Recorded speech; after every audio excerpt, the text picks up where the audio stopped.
la lettre pastorale de l'archevêque de Douala, Monseigneur Samuel Cléda affirme qu'il est question d'un message qu'il transmet en tant que pasteur, berger propre de l'église particulière qui est à Douala. Le pasteur ou le berger a plusieurs fonctions. Entre autres, prendre soin du troupeau qui lui est confié, le protéger contre les dangers qui le menacent et surtout lui montrer le bon chemin, la bonne direction qui mène au vrai pâturage. Toutes ces fonctions du bon pasteur, du bon berger, l'archevêque de Douala les précise dans l'objectif visé dans cette lettre: la conversion des cœurs et des mentalités. Et la finalité de celle-ci, une bonne gouvernance au Cameroun. En faisant de la bonne gouvernance le leitmotiv de sa lettre, Monseigneur Samuel Cléda laisse d'entrée de jeu entendre et de manière claire que le Cameroun souffre de la malgouvernance et que ce n'est pas la conversion des cœurs et des mentalités que notre pays peut en être guéri. D'où la publication de cette lettre au début du carême 2022, qui est au sein de l'Église le temps par excellence de conversion. Du point de vue de la forme, la lettre pastorale du métropolitain de Douala sur la bonne gouvernance suit la structure classique des lettres écrites par le pape et les évêques dans l'Église catholique romaine. L'adresse dans laquelle il précise ceux à qui la lettre est destinée: les prêtres, les religieux et religieuses, les fidèles laïcs, les autorités publiques et les hommes et femmes de bonne volonté. Dans cette présentation des destinataires de sa lettre, il apparaît de manière évidente que Monseigneur Cléda s'adresse avant tout et en premier lieu aux prêtres, aux religieux, aux religieuses, aux fidèles laïcs, c'est-à-dire ceux dont il est le premier responsable sur le plan pastoral spirituel dans l'archidiocèse de Douala. Il s'adresse ensuite aux autorités politiques qui sont dans l'archidiocèse de Douala et enfin aux hommes et femmes de bonne volonté qui sont dans la métropole de Douala. Seulement, le fait qu'il n'ait pas mis après chaque groupe le complément du nom de Douala donne un caractère ouvert, inclusif et donc national à sa lettre. Suivant le principe de solidarité ou d'association, en s'adressant aux prêtres, religieux et religieuses, aux fidèles laïcs, aux autorités publiques et aux hommes et femmes de bonne volonté de l'archidiocèse de Douala, Monseigneur Cléda s'adresse en même temps à tous ceux et celles qui au Cameroun appartiennent à ces différentes classes sociales. Donc, tout en s'adressant exclusivement au peuple de Dieu qui lui est confié dans l'archidiocèse de Douala, son message s'étend à tous les Camerounais. La lettre proprement dite est tripartite, avec une introduction, un corps à deux parties et une conclusion. L'introduction commence par une citation biblique tirée de l'évangile selon Saint Jean au chapitre 13, versets 13 à 15. Par ce choix, Monseigneur Samuel Cléda ne donne pas simplement un fondement biblique scripturel à sa lettre. Il se veut, à travers cet écrit, un héros de l'évangile. Sa lettre n'est rien d'autre qu'une manière d'annoncer l'évangile de Jésus-Christ. Puisque cette citation biblique porte sur le lavement des pieds, Jésus qui se fait serviteur, esclave de ses disciples en lavant leurs pieds, Monseigneur Cléda se présente comme celui qui se met au service des Camerounais et qui en même temps les invite à l'exemple du Christ serviteur à être les serviteurs, les esclaves les uns des autres. En s'appuyant sur la parabole du bon samaritain, Luc 10, versets 30 à 37, Monseigneur Samuel Cléda part d'un constat de base. Le Cameroun ne se porte pas bien. Le Cameroun ne se porte pas bien à cause de la malgouvernance et la corruption qui ont de graves conséquences sur la vie politique, économique, sociale et même religieuse de notre pays. L'homme, l'individu et l'intérêt général sont relégués au second plan, au profit du groupe, du clan, de l'ethnie, des lobbies. Devant l'évidence de ces mots qui minent notre pays, certains Camerounais optent pour le silence, qui peut être motivé, justifié par la peur ou la complicité. En écrivant cette lettre pastorale, le métropolitain de Douala se démarque, prend du large par rapport à cette catégorie. D'autres Camerounais, sinon la large majorité, connaissent et voudraient bien dénoncer ces dérives qu'ils observent dans notre société camerounaise, mais ils en sont incapables parce qu'ils n'ont pas voix au chapitre. Monseigneur Samuel Cléda devient dès lors leur porte-parole, la voix des sans-voix. Il devient ainsi celui qui prend sur lui la responsabilité audacieuse de dire tout haut ce que les gens disent tout bas en vue d'un plus grand bien. Mais Monseigneur Cléda entend surtout jouer son rôle de prophète, annoncer l'évangile pour interpeller la conscience des Camerounais sur la malgouvernance et la corruption, pour que tous ensemble, à travers le respect de la dignité de chaque Camerounais, la promotion et la sauvegarde du bien commun, nous puissions les combattre et les éliminer pour un Cameroun prospère. L'un des éléments qui mérite d'être bien souligné dans cette introduction est que dès le départ, Monseigneur Samuel Cléda estime que la lutte contre la malgouvernance et la corruption concerne tous les Camerounais. Au numéro 4, il exhorte chacun à prendre ses responsabilités et à s'engager dans cette lutte. Au numéro 5, il invite chaque Camerounais à être un bon samaritain pour notre pays. Et toujours dans ce même numéro, il interpelle la conscience de ceux qui dirigent notre pays et qui sont chargés de la gestion de la chose publique et de tout citoyen à promouvoir et à sauvegarder le bien commun. Dès lors, pour l'archevêque de Douala, de même que tous les Camerounais sont concernés par la malgouvernance et la corruption, de même aussi tous doivent s'impliquer dans l'avènement, l'instauration de la bonne gouvernance et l'éradication de la corruption. Le corps de la lettre est composé de deux parties. La première partie porte sur la présentation de la malgouvernance et de la corruption au Cameroun, et la deuxième sur un titre très évocateur, vers la bonne gouvernance et l'éradication des maux qui détruisent notre pays. Dans cette structure bipartite de sa lettre, Monseigneur Cléda a choisi la démarche classique, voir, juger et agir. De fait, dans le premier point, il voit et pose un jugement de valeur, un regard critique sur la manière dont la malgouvernance et la corruption se manifestent au Cameroun. Et dans le deuxième point, il met l'accent sur l'action, ce qu'il faut faire, les actes concrets qu'il faut poser pour une bonne gouvernance et l'éradication des maux qui minent notre pays, le Cameroun.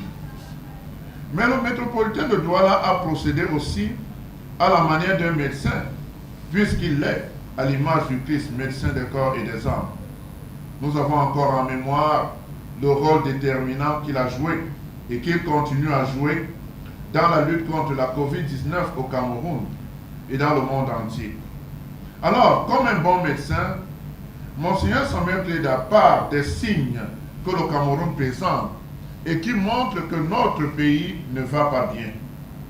Il établit ensuite le diagnostic des maladies dont souffre notre pays à travers des examens approfondis dans la première partie, puis il donne le traitement en vue de la guérison dans la deuxième.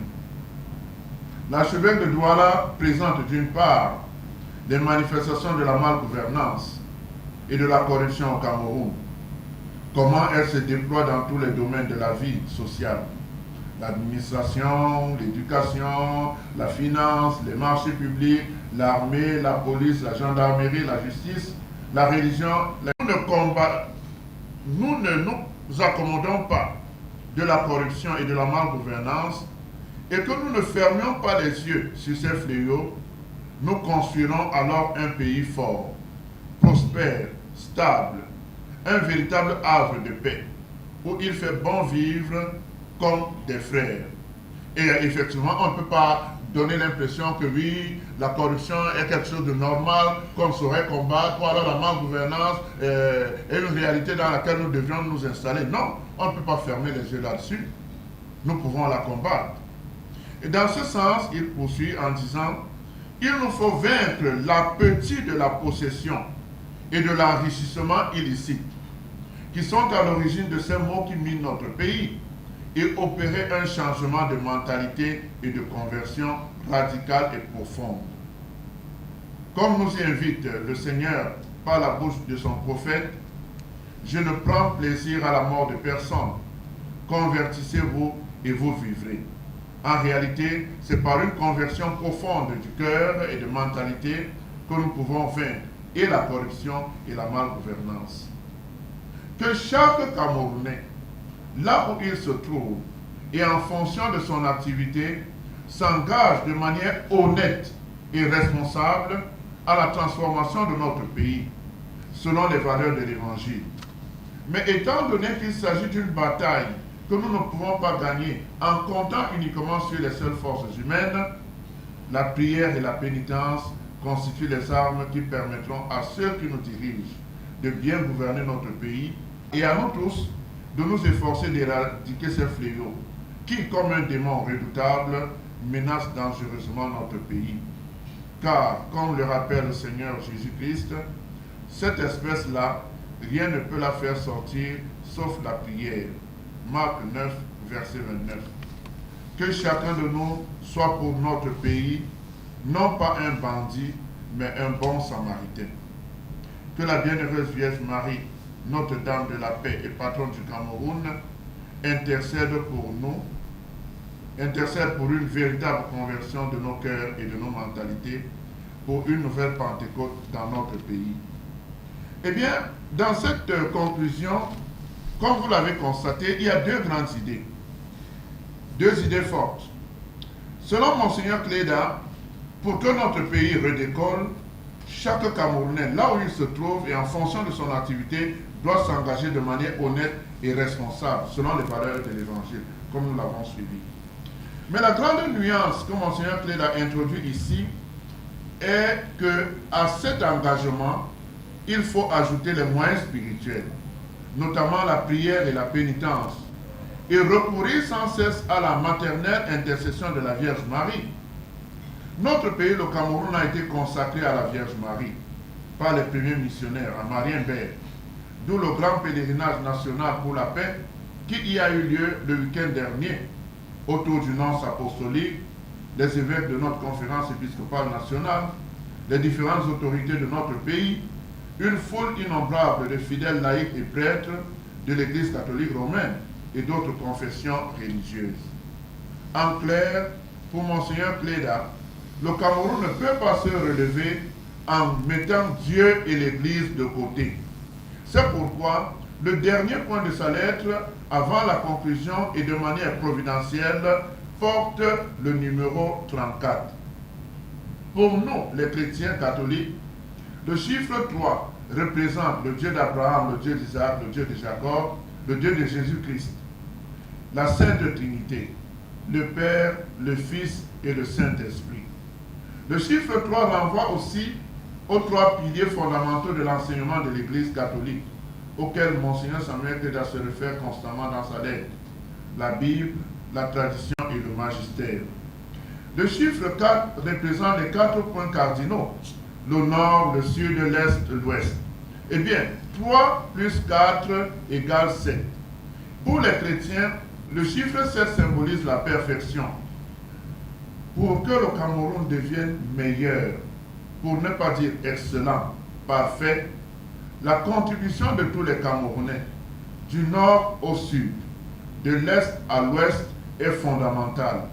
Et celle de Dieu est nécessaire, voire indispensable. Telle est aussi la grande conversion à laquelle Monseigneur Samuel Pléda invite tous les Camerounais.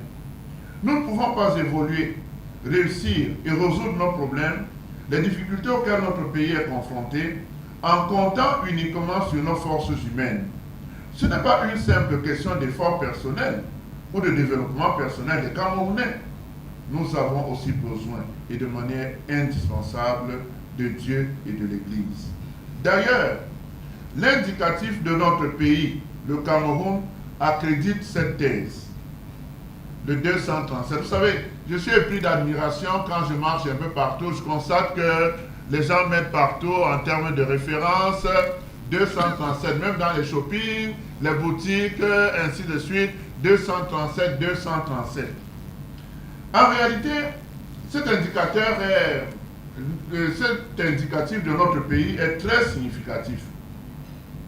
Le 2 renvoie à la dualité, l'unité, la communion, l'esprit d'équipe, la complémentarité, l'interdépendance, l'union entre Dieu et les hommes camerounais, l'union entre les Camerounais, l'union des Camerounais entre eux.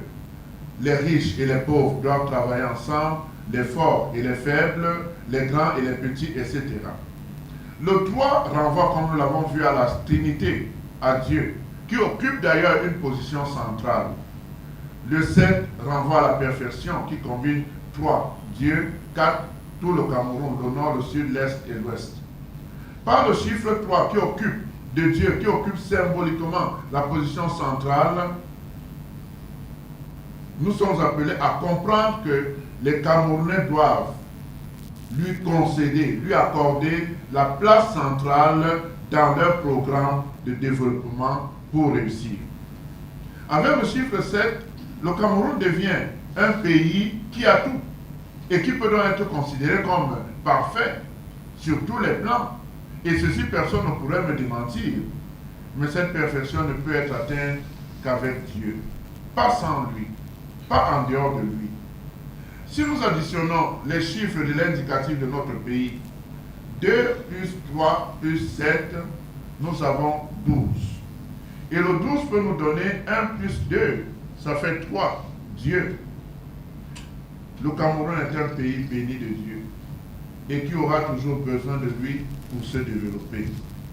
Le chiffre 12 représente pour les Juifs les 12 tribus d'Israël et pour les chrétiens les 12 apôtres, qui sont les 12 colonnes de l'Église.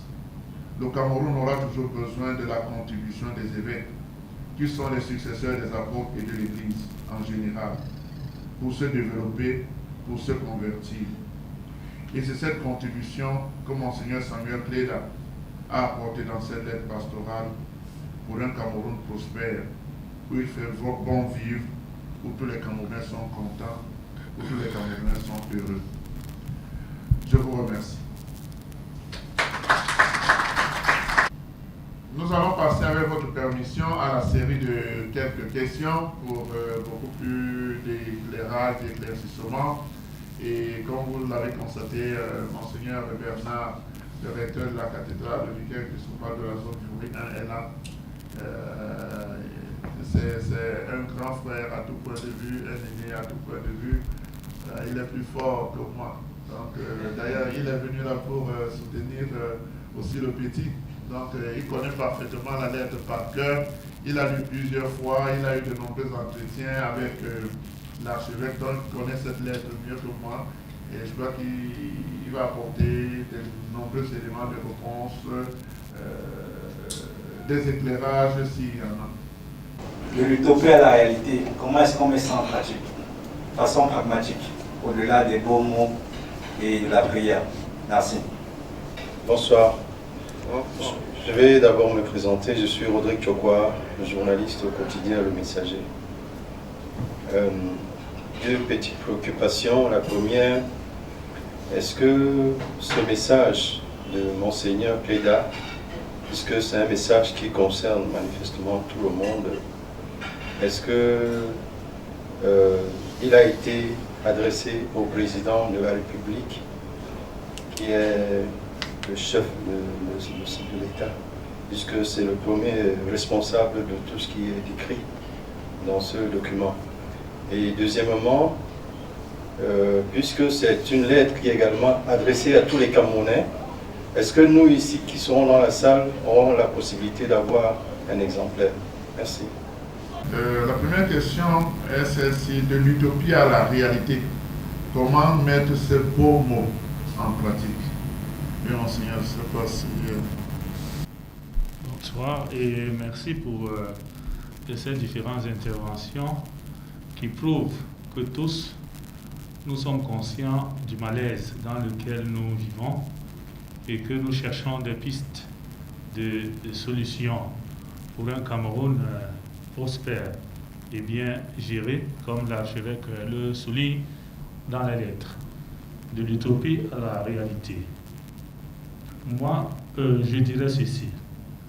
L'archevêque le reprend dans sa lettre. N'oublions pas qu'avec Dieu tout est possible. La prière est une arme efficace. Maintenant, des actions concrètes. Ça va rejoindre un peu la deuxième question, parce que quand on adresse une lettre, qu'elle soit pastorale, ou bien on attire l'attention des Camerounais. Et tout à l'heure, le Père Serge l'a souligné, nous avons toujours tendance à indexer les autres. C'est ça le problème. Mais le problème ici, c'est que chacun de nous s'indexe personnellement. Qu'est-ce que je fais pour qu'il y ait la paix? Qu'est-ce que je fais pour que le pays soit bien gouverné? Certes, nous parlons de ces autorités, oui, mais vous-même ou nous-mêmes, quand nous avons une responsabilité à gérer, qu'est-ce que nous faisons? Sommes-nous transparents? Regardons ce que nous faisons nous-mêmes. On dit, celui qui vole un œuf volera un bœuf. Donc si vous êtes un citoyen, vous êtes incapable d'être juste dans la gestion de 5 francs. Vous n'êtes pas différent de celui qui vole le milliard.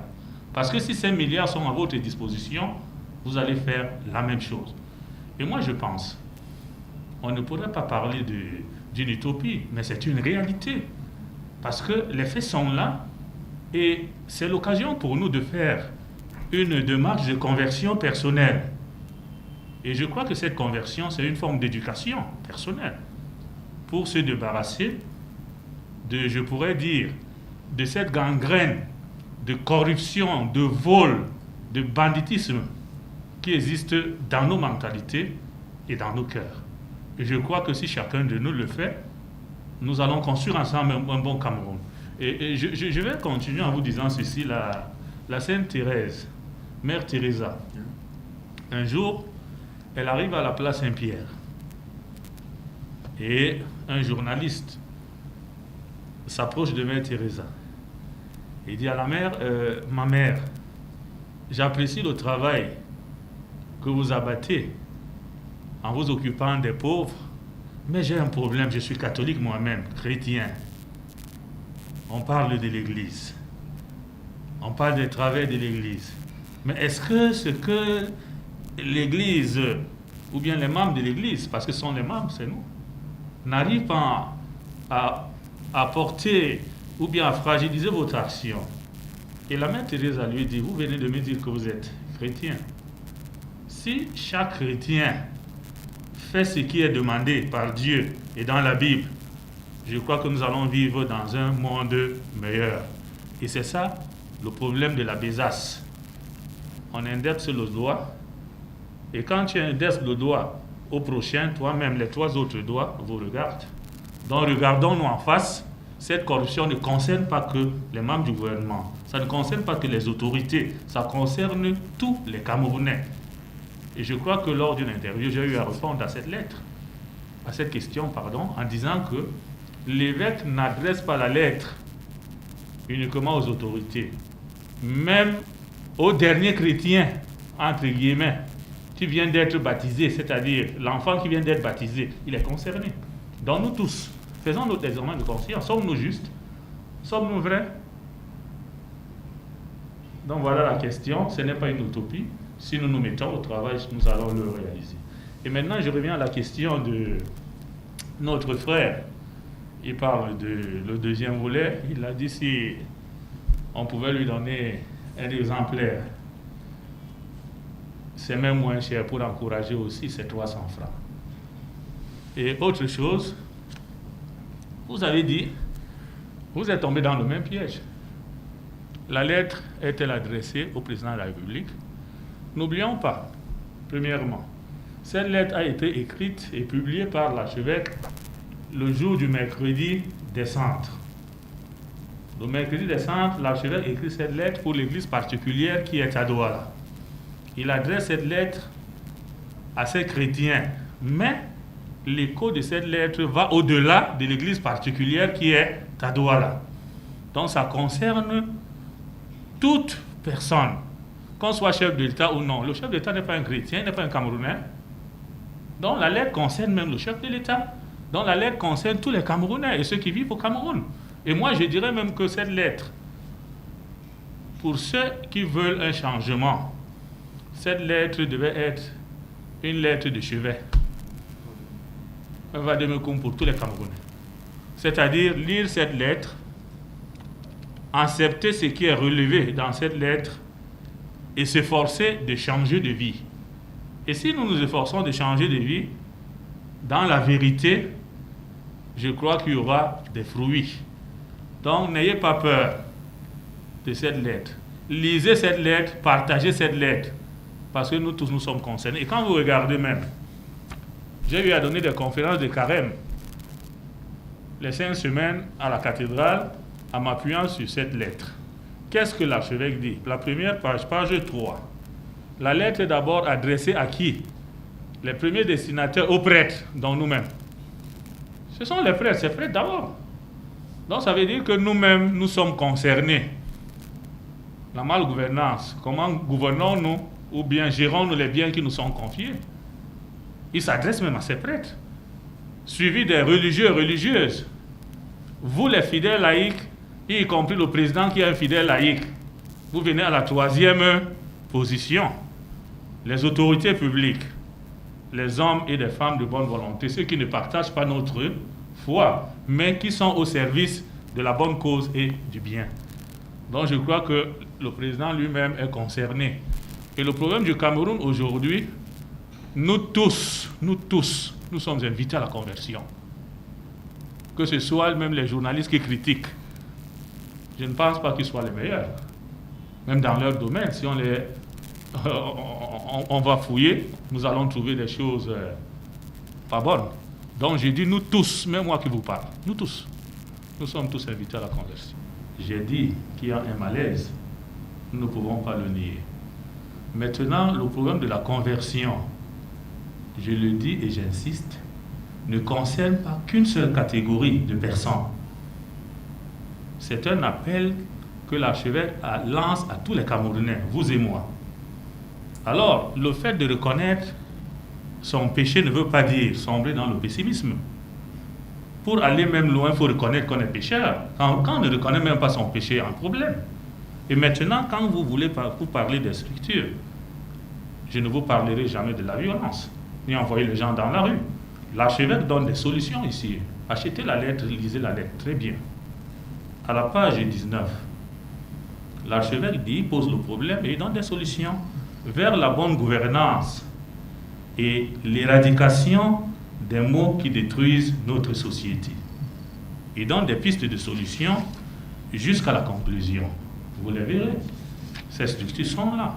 Adopter les valeurs, préserver l'institution du mariage et de la famille, protéger les populations, promouvoir la justice et la paix, vivre la réconciliation, lutter contre la pauvreté, prendre soin des pauvres, combattre tous la corruption, tous pour la bonne gestion du bien commun, cesser de voler et restituer les biens volés, former de bons cadres pour la gestion du pays, réformer le système éducatif du pays, être des modèles pour des jeunes, créer des emplois. Nous sommes tous des serviteurs. Accomplir son devoir et à la fin, conversion, engagement et prière. Révisez bien, docteur, la lettre, si vous ne l'avez pas. À la fin, je vous la donne, vous lisez bien, vous allez le trouver. Merci. Nous sommes un nombre considérable. Si chacun d'entre nous faisait déjà un petit effort, le Cameroun changerait. Là où on est. Bon, heureusement que je reconnais beaucoup de visages des personnes qui font déjà beaucoup d'efforts dans ce sens-là, c'est-à-dire l'effort de conversion. Et en réalité, vous savez, vous qui avez pris la peine d'être là ce soir, vous manifestez une volonté réelle de voir le Cameroun changer. Vous êtes véritablement dans cette dynamique, dans cette option. Et c'est le défi que nous avons à relever. Chacun là où il se trouve, dans ce qu'il fait. Je gère bien ce que j'ai à gérer. Vous savez, j'étais aidé à ce matin avec, je suis responsable national de danse apostolique. Nous avions une réunion là-bas, j'ai dû laisser cette réunion pour être ici. Et en fait, on évoquait un problème de fond. Vous voyez, l'annonce a été peut-être faite sur cette lettre. Mais quand on l'a lu au premier degré, on croirait que non, on s'attaque au gouvernement. Oh, non. Eh bien, la lettre est très profonde. Elle nous interpelle tous. Chacun a sa place. Bon, d'ailleurs, dites-moi un peu, nous ne sommes pas tous assis sur la même chaise. Hein? Chacun a sa chaise. Chacun a son rôle à jouer. Et c'est chacun qui doit assumer son rôle. Je fais ma part. Fais aussi ta part. Le gouvernement fait sa part. Fais aussi ta part. L'État fait sa part. Fais aussi ta part. Nous, en Afrique, nous faisons partie de... Nous aimons cet élan de solidarité, de complémentarité et d'interdépendance. Vous voyez, même quand un frère, une soeur, un membre de notre famille est en deuil, souffre, on apporte notre contribution. Le Cameroun souffre. Le Cameroun est malade. Nous reconnaissons la maladie. Qu'est-ce que tu fais? Qu'est-ce que tu vas faire pour la guérison de ton pays? Et bon, mon Seigneur Samuel Cléda nous donne des solutions. Faisons un effort de les appliquer. Beaucoup d'entre nous redécouvrons un peu le message de l'archevêque. Je suis Bertrand Bissac, ingénieur mécanicien à la base. C'est vrai, lorsqu'on vous écoute, chacun a sa partition, chacun a son rôle à jouer, chacun doit apporter sa petite contribution. Mais nous vivons dans un environnement où, à un certain moment, il faut que les gens prennent leurs responsabilités. Vous avez dit tout à l'heure que nous sommes dans cette salle parce que celui qui devait poser cette ampoule l'a posé à temps, celui qui devait graisser la table l'a graissé à temps. Mais c'est quelqu'un qui a ordonné, il y a un chef d'orchestre. Nous sommes dans un environnement où nous nous disons, nous voulons contribuer, nous voulons apporter notre modeste contribution au changement de notre pays. Mais en face de nous, il y a souvent des obstacles que c'est difficile.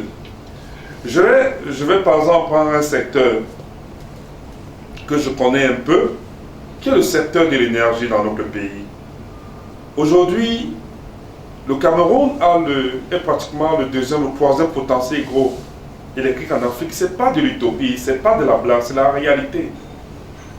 Au Cameroun aujourd'hui, son lolo a une capacité de 400 MW.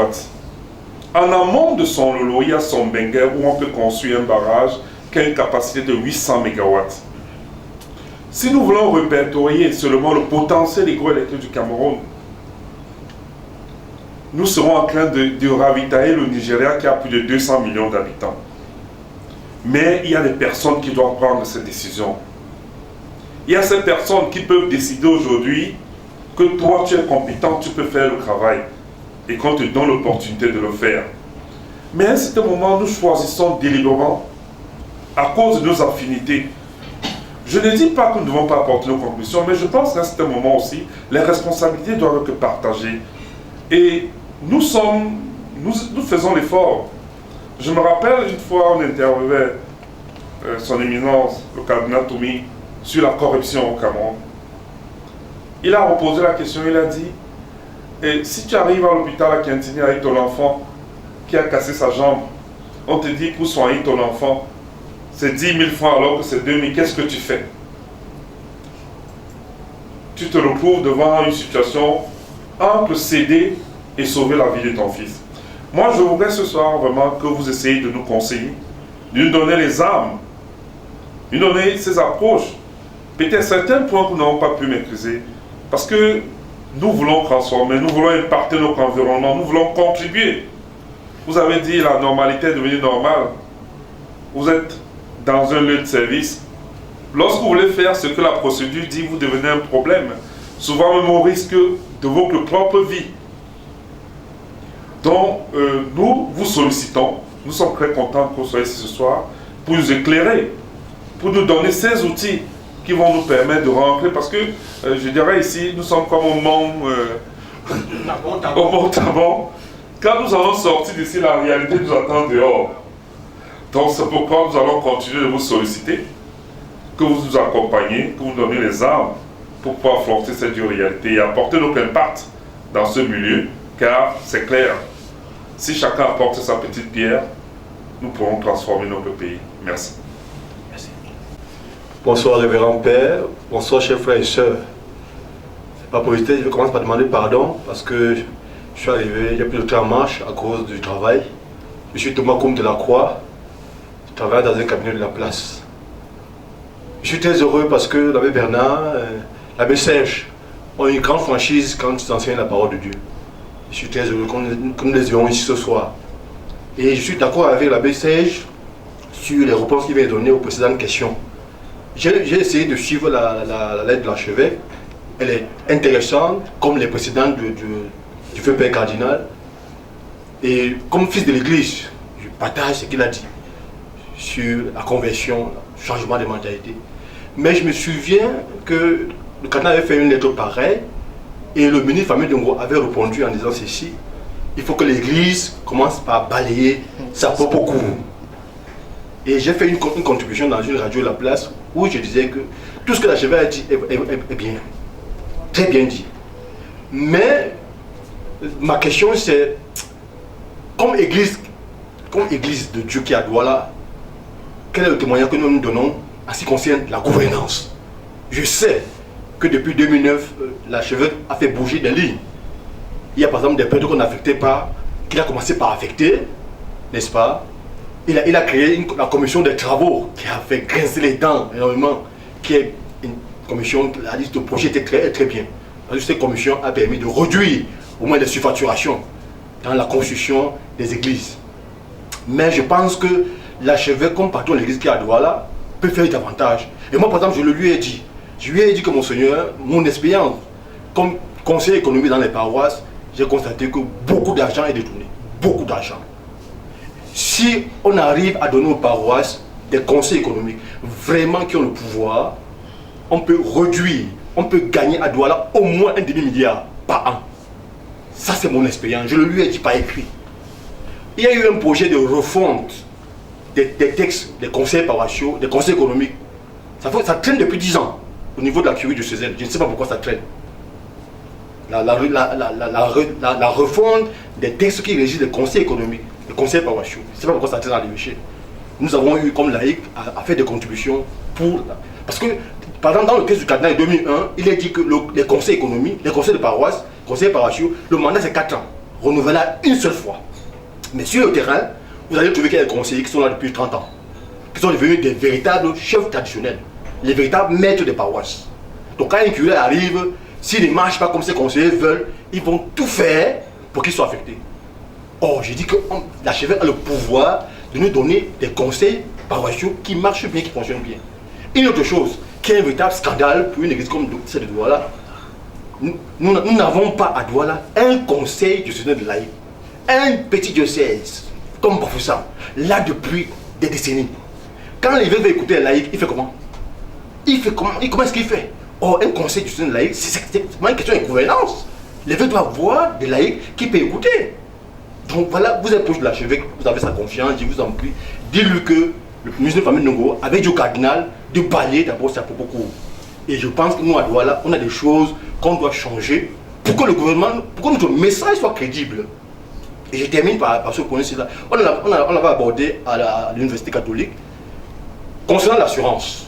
Quand le cardinal arrivait à Douala, les prêtres n'avaient pas d'assurance maladie. Il a demandé l'aide de l'ancien cardinal de Milan pour mettre en place l'assurance maladie des prêtres. Or, je dis ceci, peuple de Dieu, les prêtres ont l'assurance maladie, on a des fidèles laïcs qui meurent parce qu'ils n'ont pas l'assurance maladie. Mais j'ai dit, l'église de Douala peut réfléchir par rapport à ça. Monsieur Paul, qui gère l'Institut catholique, nous avait dit que non, il y a un projet par rapport à ça. Mais ça traîne dans les tiroirs. Donc moi je pense qu'il faut, d'abord, je félicite ceux qui ont organisé ces conférences-ci, je souhaite qu'il y ait d'autres. Parce que, je dis, nous pouvons commencer, pour faire bouger le Cameroun, il faut que ça commence d'abord dans nos familles, dans l'église. Merci de votre patience. Je voudrais le premier intervenant. Tout à l'heure, il a pris le cas des barrages. Et en l'écoutant, je suis tout à fait d'accord avec lui que nous avons des ressources et nous avons des compétences.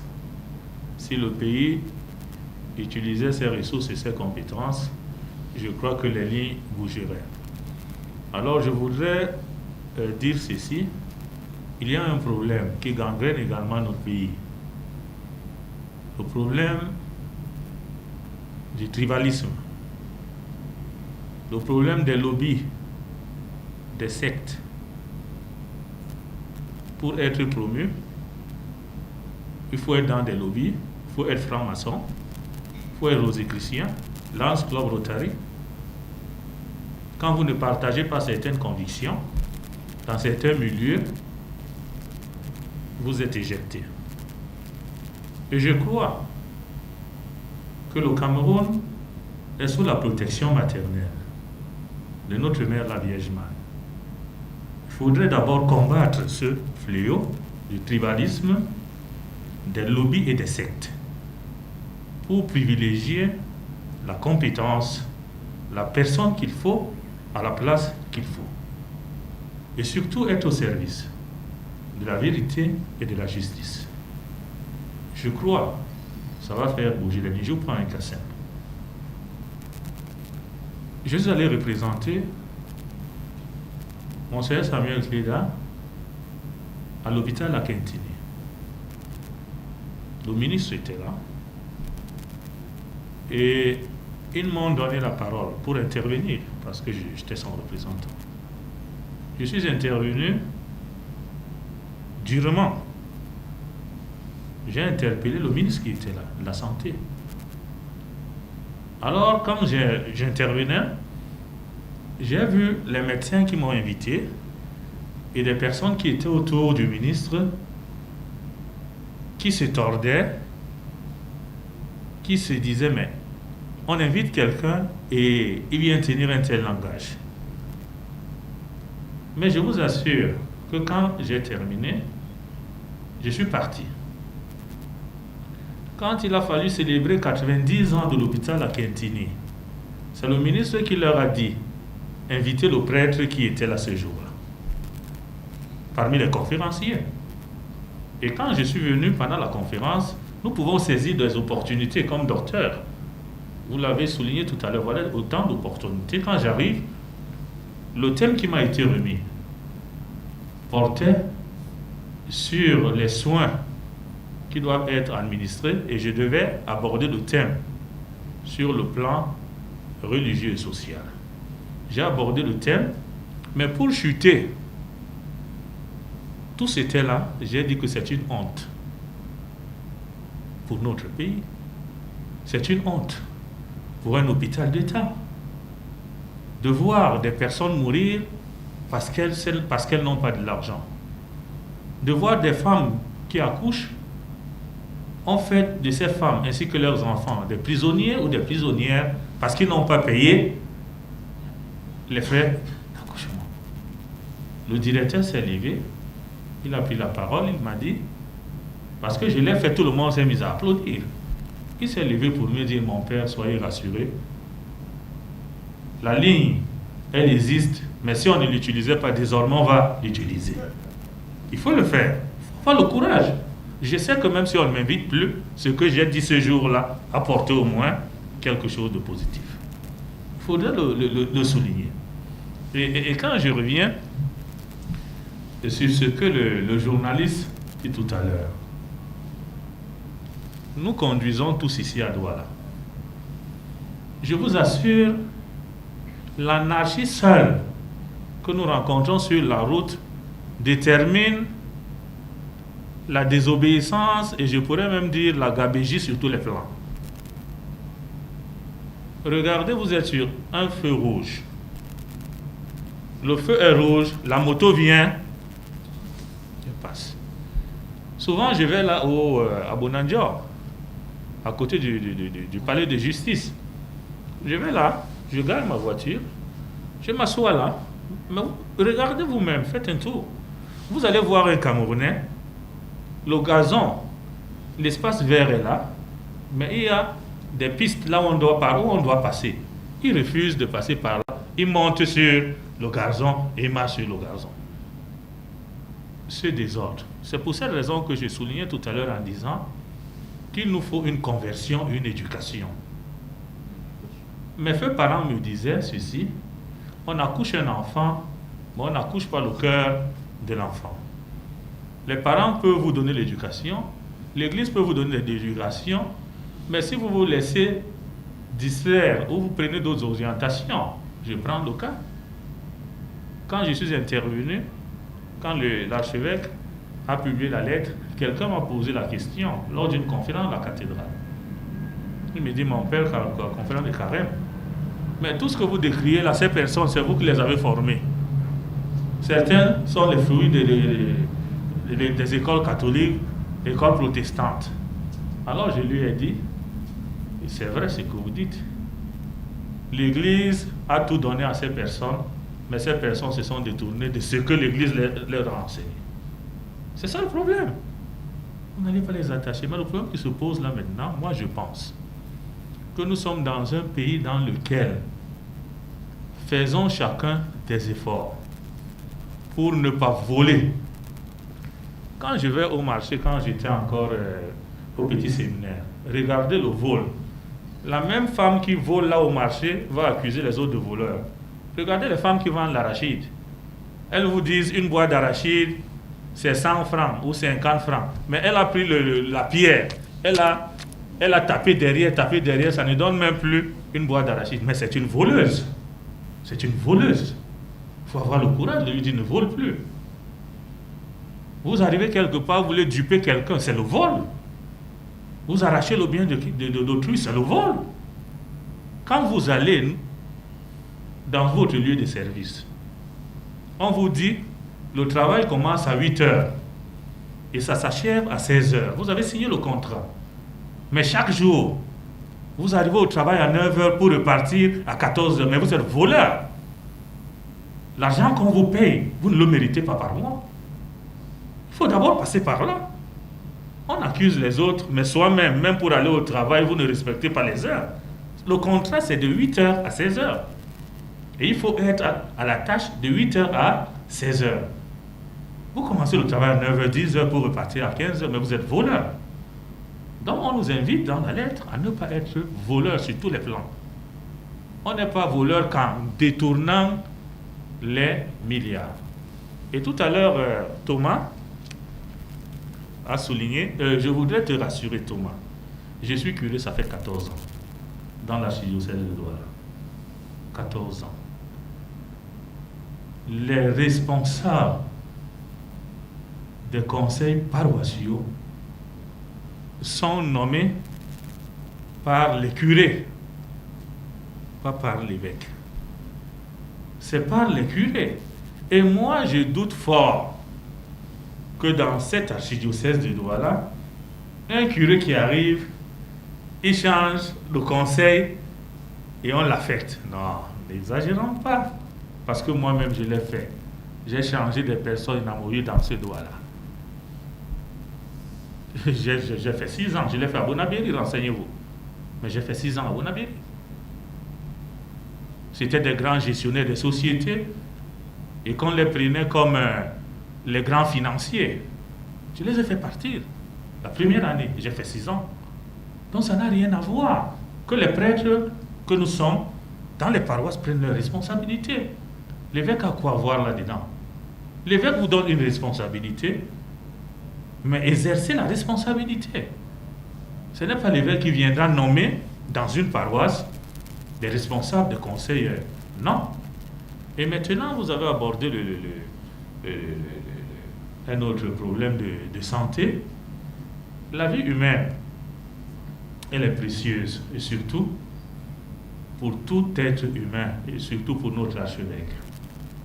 Et ce projet, certes, c'est un projet qui tient à cœur. Ça, le père archevêque. Ça tient à cœur le père archevêque, mais vous savez, il faut beaucoup d'études. Il faut beaucoup d'études parce que mettre sur pied une assurance pour les chrétiens, ce n'est pas une chose à la va-vite. Il faut faire des études. Mais je peux vous dire que l'archevêque de Douala, dans des hôpitaux, quand un chrétien est malade, parce que je le vis là à la cathédrale, quand un chrétien est malade, il vient voir Monseigneur Samuel Pléda, il dit que j'ai déjà été témoin auriculaire. Soit le peu qu'il reçoit, il donne, soit il envoie dans des hôpitaux catholiques. Moi, ou quelquefois, il prend ses produits. Je ne l'ai vu pas une, pas deux. Même quand la Covid a commencé, Serge était vicaire à la cathédrale, j'étais la recteur. Nous avons vu nous-mêmes, même Serge qui est là, il est allé avec les malades auprès du père archevêque. Donc, la santé des chrétiens occupe une place importante pour l'archevêque. Donc, je crois que Thomas, il ne faut pas te poser des questions en te disant non. Approche-toi des confrères prêtres, premier point, qui dans leur paroisse maintiennent les mêmes membres du conseil dans leur conseil. Et de l'autre côté, sois rassuré que notre père archevêque s'occupe de ces chrétiens quand ils sont malades. Il est toujours très attentif, et je le dis. Et vous nous avez dit qu'il faut balayer, il faut commencer par balayer. Oui, le ministre Famen Dongo, il n'est pas un exemple, lui-même n'est pas un exemple. Bon, d'accord, donc, je dis, quand vous nous demandez de balayer notre propre cour, ce qui est normal, mais je pense quand même que dans l'archidiocèse de Douala, la cour est balayée, et bien balayée. Dans l'archidiocèse de Douala, la cour est balayée et bien balayée. Et nous sommes fiers, non seulement de notre évêque, mais aussi de ce qui est fait à Douala aujourd'hui pour le salut des âmes, pour l'épanouissement des chrétiens et surtout pour que la bonne nouvelle soit annoncée. J'en ai terminé. Oui, je vais dans le sens de Monseigneur Bernard. Bon, quand cette expression-là est revenue de manière assez récurrente, pourquoi Monseigneur plaide à cette lettre, c'est comme si ça s'adresse aux autres, qu'il balaie d'abord sa propre cour et ça revient sous cette forme-là que l'Église balaie. Qu'est-ce qu'on veut dire? Eh bien, c'est comme si on remettait, on disait, bon, l'Église demande aux autres de le faire et elle-même, elle ne le fait pas. Déjà, la lettre est adressée aux prêtres, religieux et religieuses en premier. Donc, l'idée de la conversion concerne avant tout les prêtres, religieux et religieuses, dans la vision de l'archevêque. Et oui, on a l'habitude de le dire, mais dans toutes nos réunions, par exemple, je prends le cas de nous les prêtres, on se réunit une fois par mois dans le cadre de la formation permanente. L'archevêque a toujours 30 minutes au moins, où il nous invite à la conversion en tant que prêtre en ciblant un point précis. Donc ce n'est pas une affaire où il dit que nous devons nous convertir. Et il nous le rappelle chaque mois à la formation permanente, il y a au moins 30 minutes où il nous interpelle sur les points sur lesquels nous devons nous convertir. Et l'Église balaie sa propre cour. Vous vous souvenez qu'il y a cela quelques années, le pape François avait écrit une lettre portant sur les 15 plaies de la curie romaine. Et donc, que ce soit le pape, que ce soit les évêques, ils interpellent sans cesse les prêtres, les religieux et religieuses à une conversion profonde. Et donc, Monseigneur Clé l'avait fait. Donc, quand on dit balayer sa propre cour, il la balaye. Et je suis d'accord avec Monseigneur Bernard, la cour de l'archidiocèse de Douala est balayée et bien balayée. Bon, mais il y a un problème de fond. Et je reviens sur l'intervention, la question du premier intervenant tout à l'heure. Et même monsieur le journaliste l'a rappelé. Et donc on va dire, oui, que l'église balaie d'abord sa cour. Est-ce que ce que Monseigneur Cléda a dit est vrai ou n'est pas vrai? Est-ce que c'est possible de mettre cela en pratique? Oui ou non? Et c'est ça le problème. Et il faudrait que nous soyons objectifs, vous comprenez? Et cela nous manque très souvent en tant que Camerounais, Africains même, être humain.